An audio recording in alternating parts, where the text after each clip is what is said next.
Et salut à tous les amis, c'est Joris. Aujourd'hui au programme de la vidéo, on va parler de HSwap, donc le nouveau projet qui s'est lancé avec le Maillard Launchpad. Est-ce que j'ai vendu ou non mes tokens? Quel multiplicateur le projet a fait à son lancement? On va parler de tout ça. Je vais avoir besoin de vous notamment, donc restez bien tout au long de la vidéo parce que en termes de stratégie, je ne sais pas exactement si je revends ou non mes tokens. J'ai envie de savoir ce que vous faites vous, ceux qui ont déjà fait des Launchpads, parce que pour moi c'était le premier, pas le premier auquel j'ai participé, mais le premier où j'ai eu des tickets gagnants. Donc voilà, c'est tout nouveau, donc je vais avoir besoin de vos avis. On fera aussi dans la vidéo une analyse du BTC, je vous montrerai mon portefeuille, on suivra aussi un petit peu l'actualité, notamment au niveau des résultats des plus grandes entreprises au monde, les GAFAM, voir ce que ça a donné cette semaine et aussi ce que ça a donné sur les cours. Et puis voilà, on aura une bonne vidéo, je l'espère. N'hésitez pas à direct mettre un petit like si le programme vous plaît, vous abonner, vous avez tous les réseaux en barre de description et on part tout de suite sur la vidéo. Allez, on débute avec le lancement donc du token H. Donc pour ceux qui ont suivi la dernière vidéo et si vous ne l'avez pas regardé, je vous invite à aller la checker pour bien comprendre le cheminement que j'effectue dans mes investissements. Donc en gros, j'ai pu obtenir un token, un ticket gagnant grâce à ma copine qui m'a gentiment donné un de ces tickets puisque je lui avais filé les IGLD pour pouvoir en acheter. Elle en a eu 2. Moi j'étais tier 4, j'avais donc 8 tickets, j'ai eu 8 tickets perdants comme sur tous les launchpads de Maillard, donc j'étais un peu deg, mais je me suis consolé du coup avec ce ticket.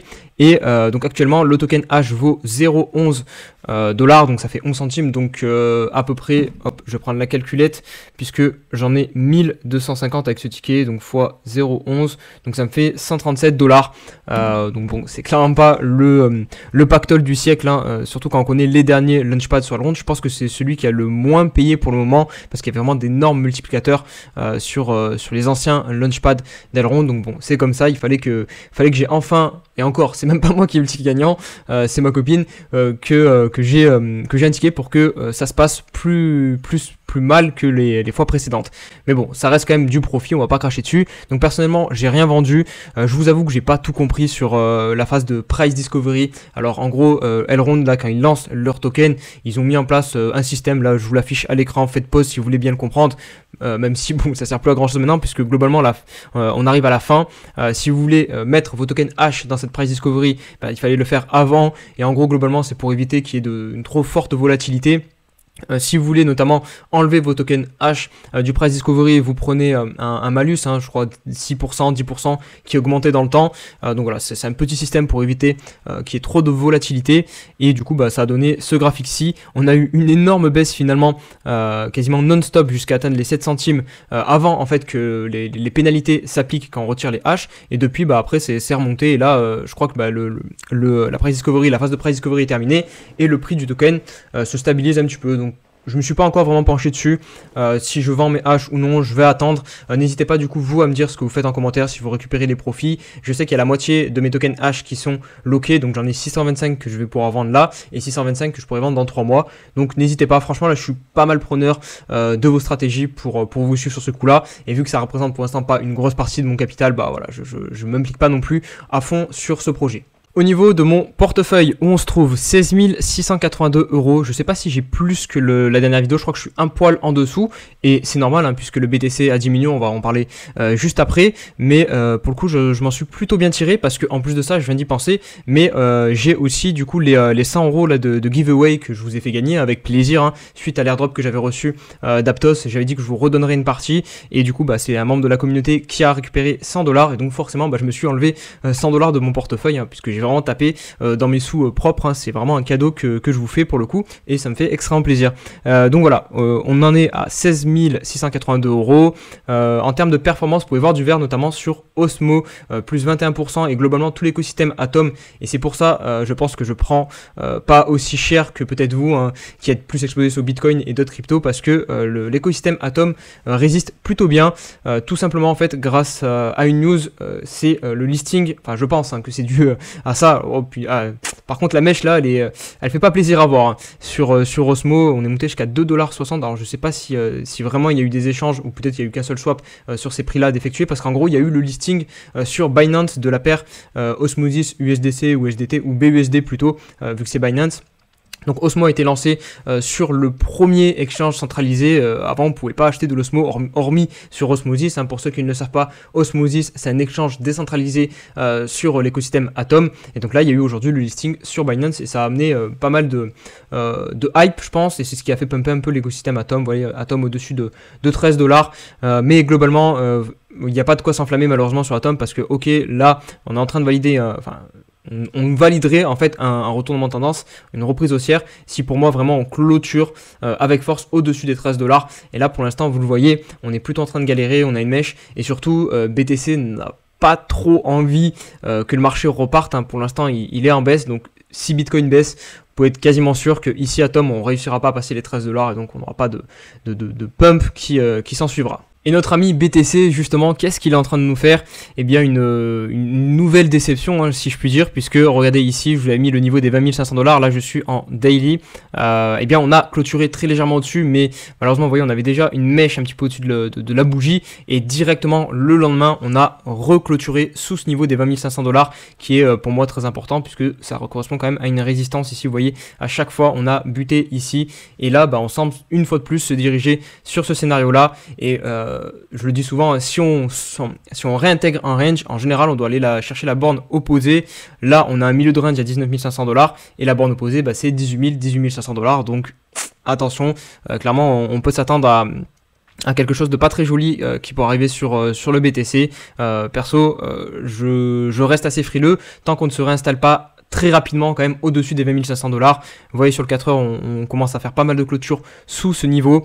Donc voilà. Perso, je m'attends maintenant, malheureusement, plus à une continuation baissière, aller chercher des supports plus bas, sauf si on reclôture au-dessus de 20 500 et là, on pourra de nouveau voir aller chercher la prochaine résistance journalière qui se trouve aux alentours des 20 500 $.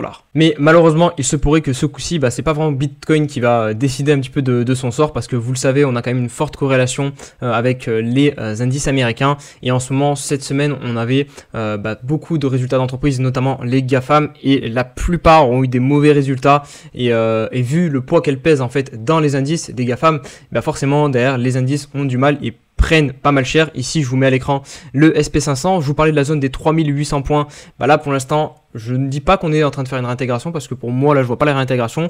D'ailleurs je vais swapper ici le support, la résistance en support. Pour moi on est encore support, mais il faut pas descendre plus bas, il faut pas vraiment clôturer plus bas, il faut rebondir, sinon ça sera une réintégration et comme pour le BTC du coup j'aurai des objectifs plus baissiers à 3600 points et 3500 points.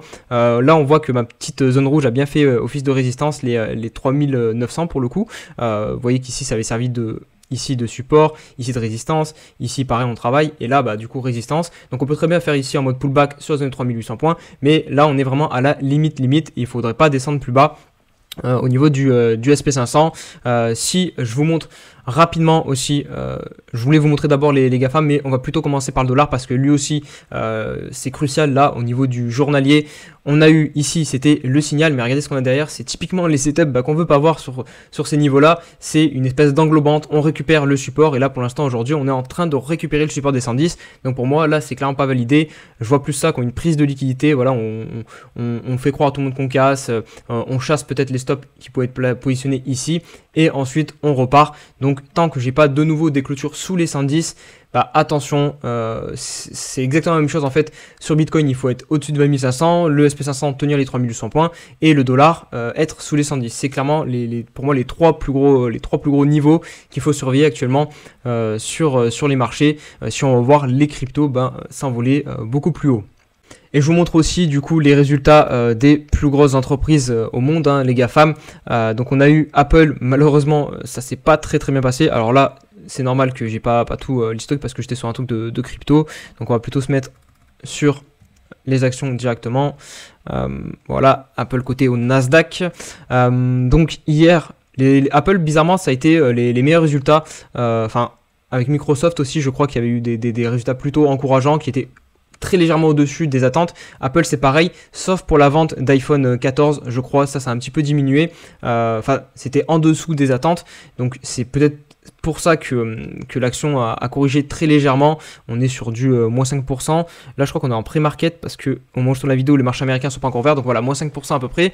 Mais vu que Apple est très fortement capitalisé, ça fait très vite bouger les indices. Donc là, c'est à surveiller. On reste quand même assez loin du support hebdo qui est à 135 $ sur Apple. Donc voilà, à surveiller Apple, mais les vrais gros crashs qu'on a eu sur la bourse, ils sont venus de Amazon. Amazon, c'était hier soir aussi, et là pour le coup ça a été bien plus sanctionné parce qu'on a eu je vais mettre en daily, on a eu un moins 20% si je dis pas de bêtises. Alors, ah oui, pardon, j'étais en train de bugger, mais oui, le pré-market, vous voyez, c'est ici en orange, on est à une ouverture à 95 $, donc oui, ça va bien faire moins 20%, moins 15% à peu près, donc là, c'est clairement une plus grosse claque qui est prise par Amazon. On a eu aussi Meta cette semaine, et Meta, pareil, c'est une chute libre, c'est impressionnant le bordel. Depuis les sommets, je crois qu'on est sur du moins 80% presque, moins 75%, donc clairement, ça a surveillé tout ça parce que les GAFAM, ça pèse énormément sur les indices américains. Est-ce que ces entreprises vont réussir à se relever et repartir? Ça sera à surveiller, et forcément ça impactera le BTC si la chute s'accélère pour ces géants. Mais là, bon, Google, Meta, ça cherche déjà bien du pétrole, donc je ne sais pas si l'accélération va encore venir de ce côté-là, mais c'est surtout Apple et du coup Amazon, je pense qu'il faut plus surveiller parce que Apple, pour l'instant, ça tient quand même malgré tout assez bien. Et je voulais conclure la vidéo avec une news quand même qui a fait beaucoup parler d'elle, c'est Elon Musk qui rachète donc Twitter, le réseau social, avec le petit oiseau bleu, vous voyez, qui ouvre la cage. Là, c'est l'illustration de Michael Saylor, très connu aussi dans notre écosystème. Donc, on va voir ce que ça va donner. Je sais qu'il y a Binance qui est rentré à l'achat aussi, qui a aidé à l'achat à hauteur de 500 millions $. Je crois que l'achat total, c'est 44 milliards $, de la part d'Elon Musk pour racheter donc Twitter.